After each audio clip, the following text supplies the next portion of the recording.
Hey, it's Cindy here, and I thought it would be fun to share with you some of my favorite books for personal development, growth, that kind of stuff. That's what I read the most of, things that inspire me to grow myself and to make my life, create my life exactly how I want it to be.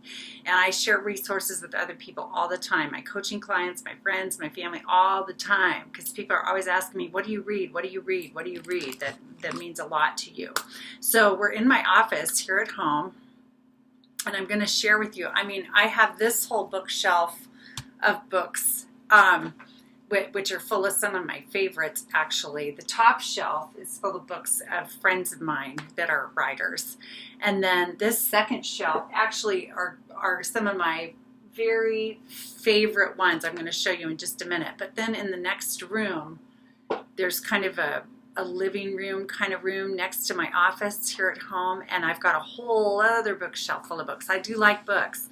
Actually, a year ago, I gave away 125 books, and I thought, oh my gosh, I'm giving away so many books, but I still have so many books. I just love books. So anyway, and I feel like, I like to inspire people. I love to be inspired. So I'm going to share with you some of my very favorites, okay? This might give you some holiday gift ideas if you're celebrating holidays and are a gift giver.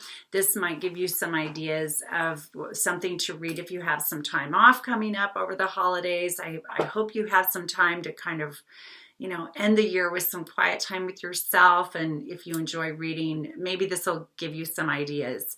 Some of these you've heard me mention before, but I'm going to mention them again.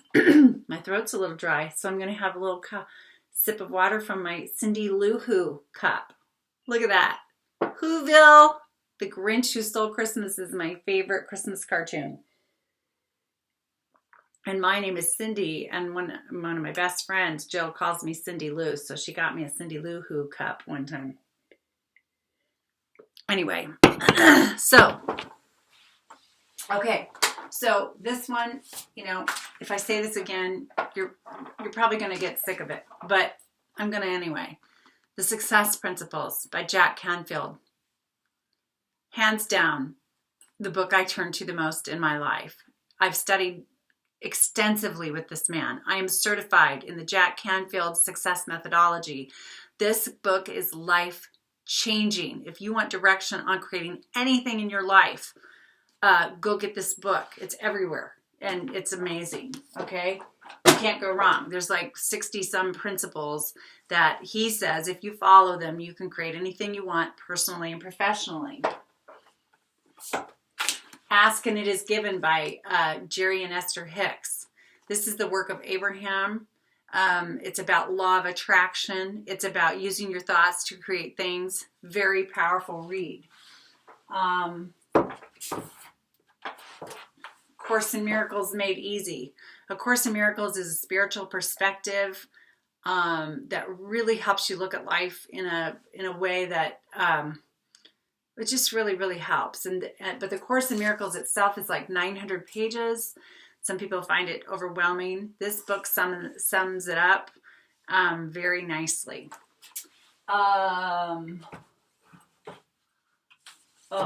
Here's one of my all-time favorite books, The Power of Intention by Wayne Dyer. Now, this is the very colorful, artsy version of this book. There's also just kind of a regular version of this book that's cheaper with his picture on it.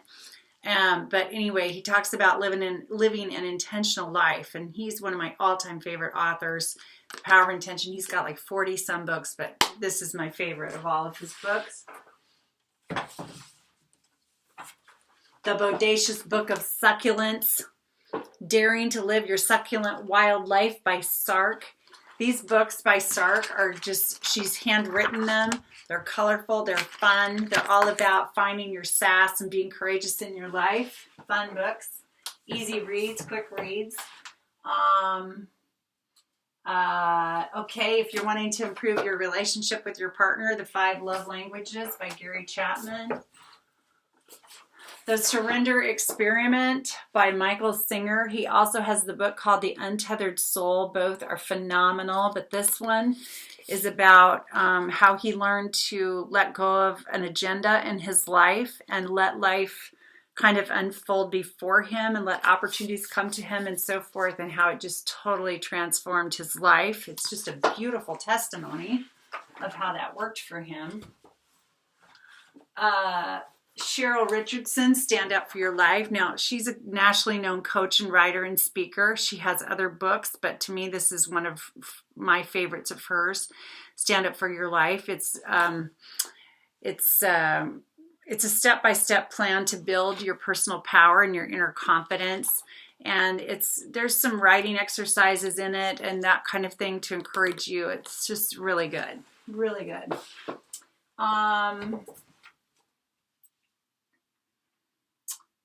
The Passion Test. Now, this is the old hardcover version. There's also an orange colored paperback version of this book.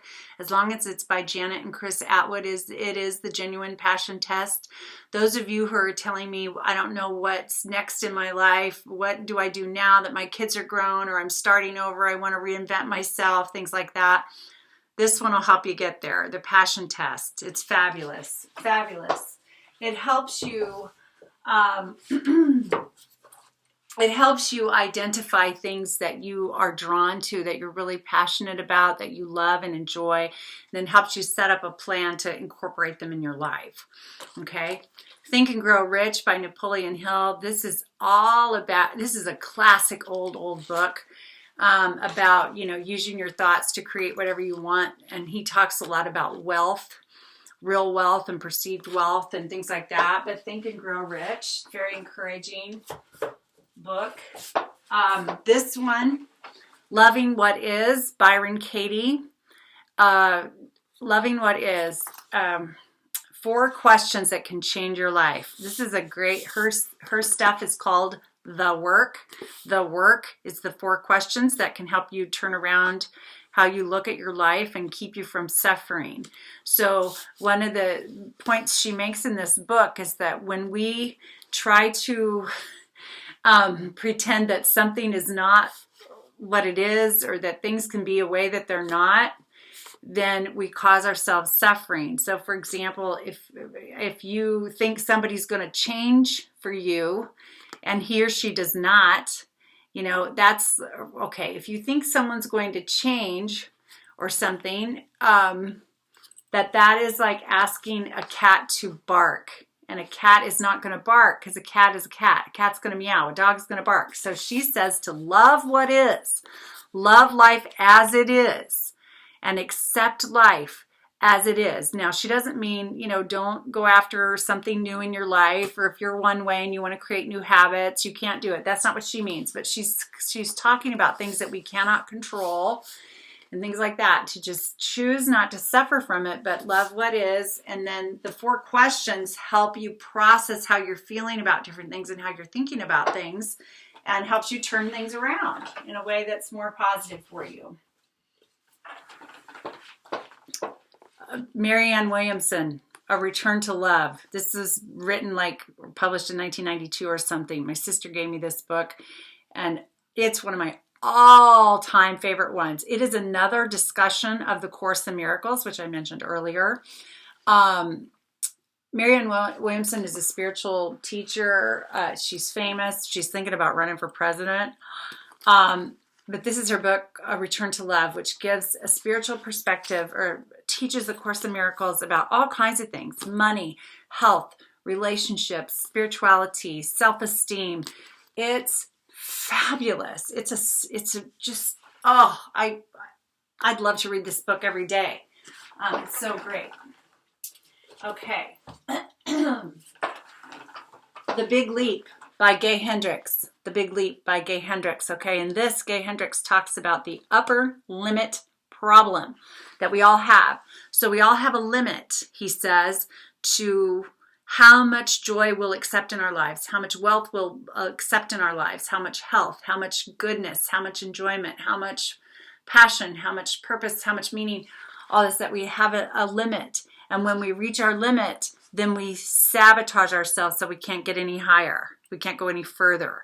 So it's all about that, and identifying your upper limit and learning how to go beyond it so you can have more in your life than you've ever allowed yourself to have before. Really a great read.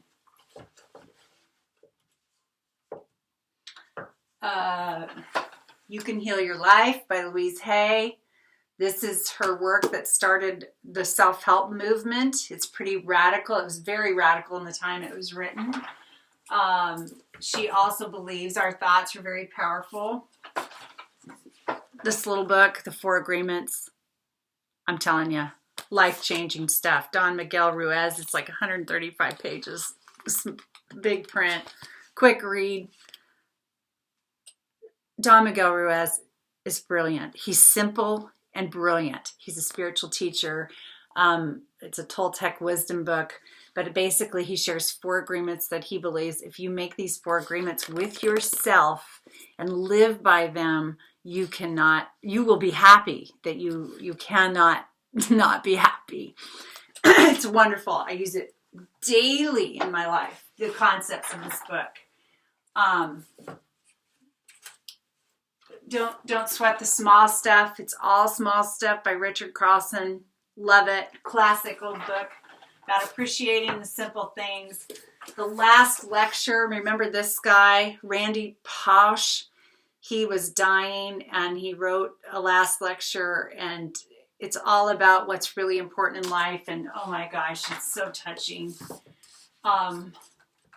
Maria Shriver, Just Who Will You Be? She wrote books when her kids graduated from high school, and it's all about, how to figure out what's important and what matters. The Language of Letting Go by Melody Beatty. This is great in terms of letting go of all kinds of things. She's a codependency expert. She's a former addict, or she is an addict, a recovered alcoholic. Anyway, sorry if I'm labeling her wrong, but anyway, she is famous for her work in letting go. Anyway, my shelf, that's not all of them, but those are some of my all-time favorites through 30 years of doing therapy and coaching with people and living my life for the last, 51 years. Those are some of the books that I've repeatedly pulled off my shelf to work with, recommend, or to speak from, write from, learn from, grow from.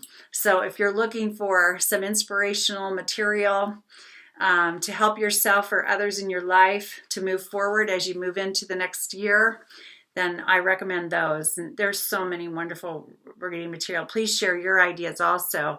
I'd love to know what some of your favorite books have been. So let me know, and let's share, ladies, because wow, there's so many of us here. We share all our books. We could have a big library of ideas and help. So that's what I have for you today. I'll talk to you again soon. Bye.